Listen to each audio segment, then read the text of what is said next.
This is the two ways that lenders are lying to you on their loan estimates.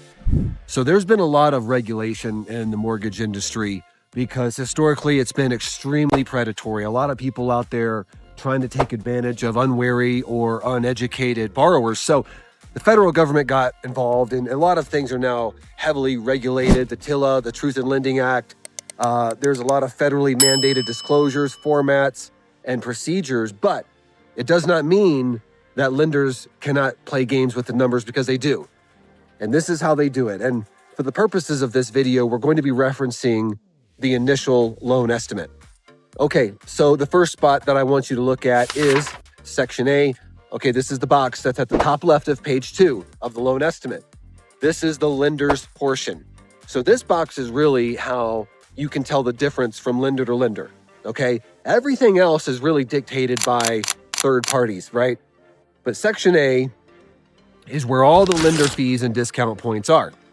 So this is the first thing you want to look at, especially when they're quoting, certain interest rates that might seem a little bit too good to be true, no points. But this is where the truth is, because this is where discount points will pop up. This is where origination charges will pop up. This is where, pass-on fees like processing, underwriting, admin will pop up. And what I see a lot is lenders will say, well, this rate is at no points, right? No points, no points, no points. Okay. And that might be true, but what you'll see is you look at Section A and there's all these pass-through charges. There's an origination charge. There's a certain company out there that's a lot of veterans use that love charging a 1% origination charge, right? So while they're not overtly lying, there's not points, they're still passing on a heavy cost to that rate to you. Okay, so you got to get into Section A and you got to hold their feet to the fire. In addition to this, if your loan estimate does not have a locked interest rate, you have to take everything with a grain of salt, because a lender can basically disclose whatever they want on that Section A if the interest rate is not formally locked. Okay, but once it is locked, then they have to play all the cards. And that's really the first time that you might see the true cost of the loan, okay? So Section A, locked loan estimate, that is the true cost of your loan. If you've got something out there that just doesn't look right, it looks weird, fudgy, too good to be true, send it to me. I will take a look at your loan estimate. I'll tell you what I think is honest, what I think is a lie, where I think they're fudging numbers, what I think is an honest mistake, okay? I get estimates all the time from people all over the country. I'm more than happy to look at yours. So the next spots that we're going to look at on that same page 2 of your loan estimate is Section G and F. And this is the sections that deal with homeowners insurance and property taxes, okay? Now, to be clear, these numbers are going to be the same regardless of what lender you use. Okay, that's the first and most important thing to know, because neither one of these numbers has anything to do with your lender at all, okay? Your taxes, of course, are determined by the mill levy of your county, city, state. Homeowners insurance you shop for and you give to the lender. So what a lot of lenders will do, though, is when they provide initial cost estimates, they will purposely lowball both of those numbers, and here's why. As part of closing, you will prepay 15 months of homeowners insurance. That's your first year's premium, plus an extra 3 months to go into your escrow. Depending on your state's collection schedule and the part of the calendar where you close, you could prepay anywhere from 2 to 11 months of property taxes.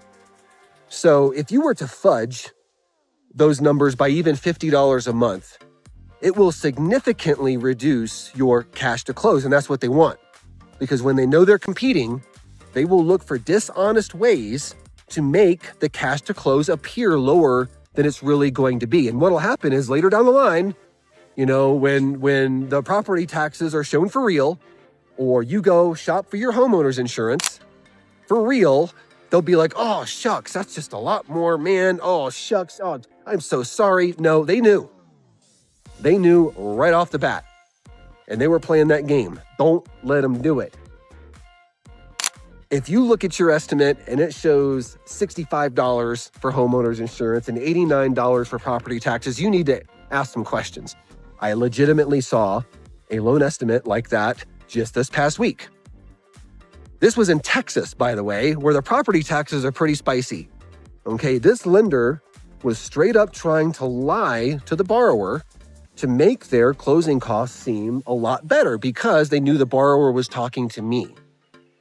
So what I told the borrower was, I'm going to show you what it really is, because I'd rather get that out of the way up front than have ugly conversations later on down the line once you feel like you're stuck with that home. So sections G and F, okay?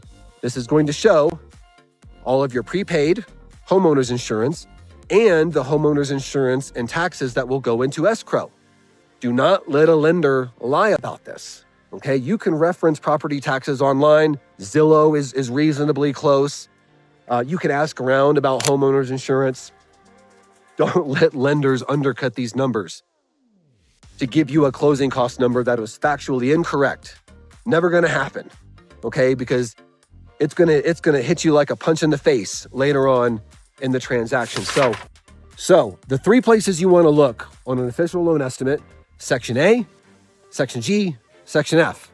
Okay, it's going to cover lender fees, homeowners insurance, property taxes. This is how I find lenders lying to borrowers every day. If you have any questions, if you have a loan estimate or even a fee sheet that you really want me to look at, please email it to me, put it in the comments, DM, whatever.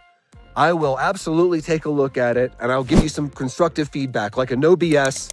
Yeah, this is honest, or this lender is lying their ass off and this is how they're doing it. Okay, I would rather give you that honest critique up front than you get into a loan product that doesn't suit your needs, or you start getting closer to closing and the real numbers come out and now you feel trapped with a closing cost number that really doesn't work for your financial situation. If you enjoyed this video, please check out my other videos right there.